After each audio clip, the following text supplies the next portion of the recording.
Well, hello, hello. Welcome to another episode of Red Pill Nomad, RPN. Today we're going to talk about responsibility. And the impetus for this podcast or video episode stems from what I saw the other day with student loans being forgiven by the Biden administration. Now, this effort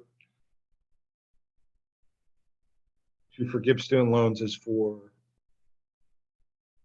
folks who are disabled.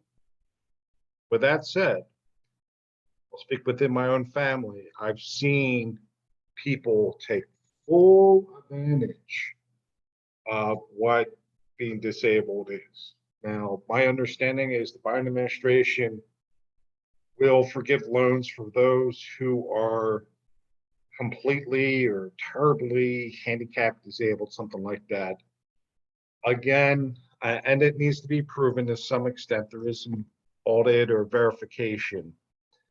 That said, I have members on either side of my late folks who have completely and utterly taken advantage of what being handicapped or disabled is.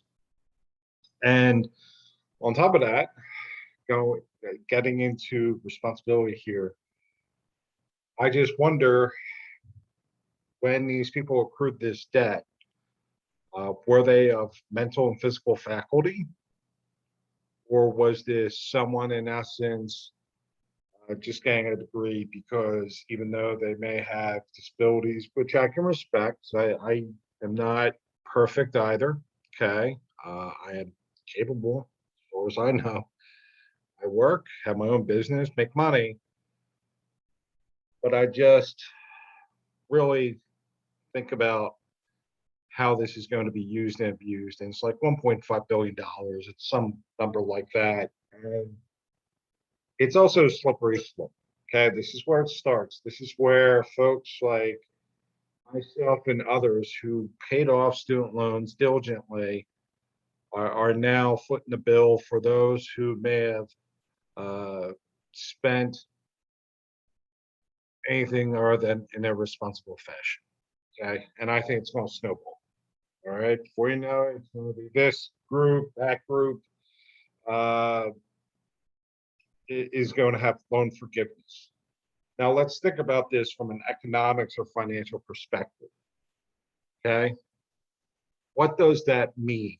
Your loan for a person, okay, disabled or not, whatever, handicapped or not, what does that mean that their loan's being forgiven?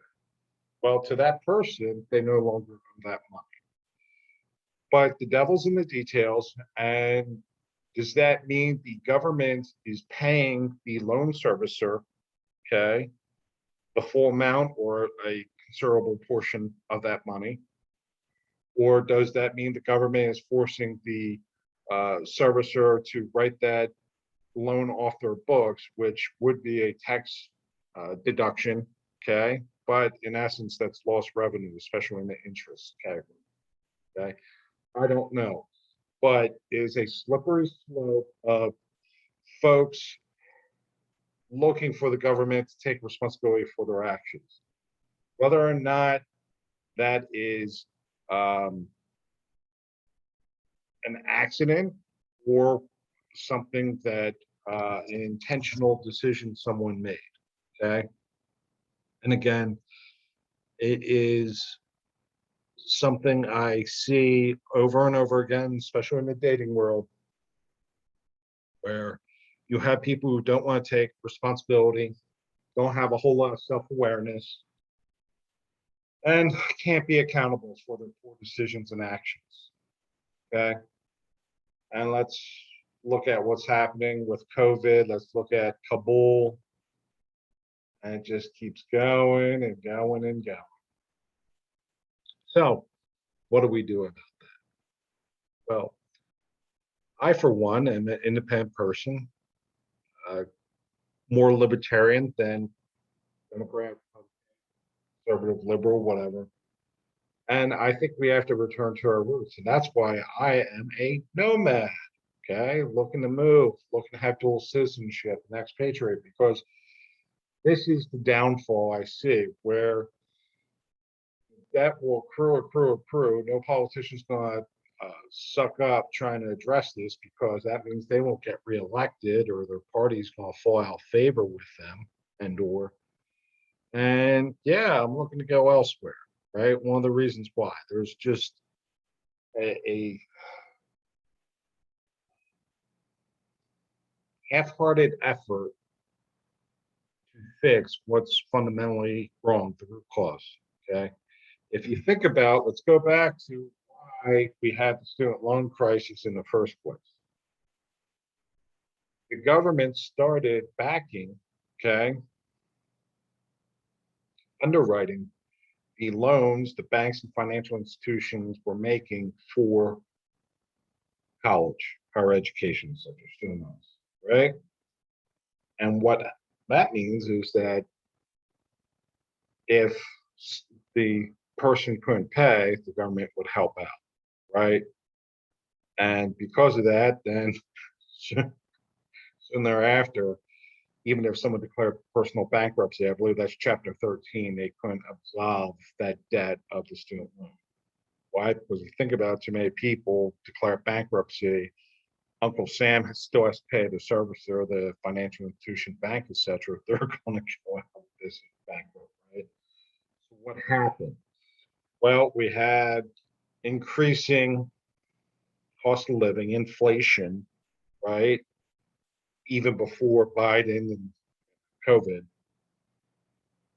And due to that, the government kept raising the amount, right, of loans they would allow instead of capping it. So think about that a second. More money they would secure underwrite, the more the colleges could keep charging, right? And just kept going up, to the point where now it's six figures for an undergraduate degree in social sciences, liberal arts, that's useless. That does not have the return on investment that the banks require to start a business via a loan, or a mortgage, maybe even a car loan. Think about that. If you were to take out a loan to acquire or build a franchise, okay, the bank is going to be 10 times, if not more, detailed, okay, or adamant about seeing that is the correct decision for them. Why? Because that Uncle Sam doesn't underwrite business loans, it underwrites the student loans. So instead of absolving student debt way after all this debt's accumulated with these people who apparently can't work, they got the loans anyhow. Again, I'm suspect about all of that. Maybe some people got in an accident and they can't work anymore.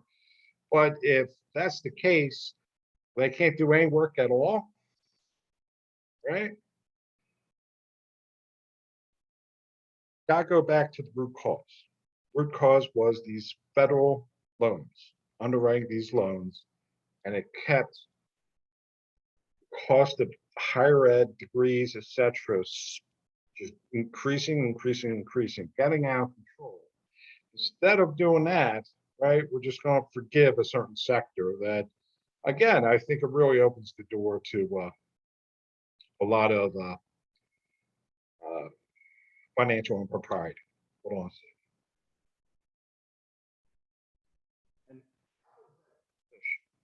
Right? To society. We have people who can't take responsibility for their own actions. Sleep around, I have a high body count. I need to take care of myself. I didn't become a high achiever or earner. Married the wrong person. I had a kid. I had too many kids. I ain't got the education I needed before I had these kids. Keep snowballing. And what I see happening next, particularly with inflation, is you're going to see people want more of the entitlement programs, Social Security, Medicare. And that's running out. All these bailouts, all these stimulus programs have raided from the Treasury. The music's slowing. It hasn't even stopped yet. It's going to get nuts. And that's why I'm leaving this place. Because it's going to get crazy. Yes. A lot of people need a swift kick in the ass, include our government and the politicians. I don't think that's just the US or the West. I see this happening even within the East too. So the Chinese middle class, etc., they're getting entitled as well. Okay. We need a reset. Unfortunately, I think it's going to have to be another World War, another Great Depression, some type of really societal changing event beyond COVID for this to happen. Yes. If you're a parent, if you are a teacher, professor, coach, try to instill in these kids, in our youth, some sense of personal responsibility. Because that's going to make a difference between someone who bucks up and changes their life when and if they make a mistake, they fall down metaphorically, okay, versus these people who just want the bailouts. That's what this student forgiveness is doing. It's perpetuating the people who know how to work this system. I know many able people, bodied people, who've been able to work the system within the military school, the government, social programs. Yeah, it's rife with those types. And this ain't going to help. Personal responsibility, job number one. All right. Thank you. Till next time.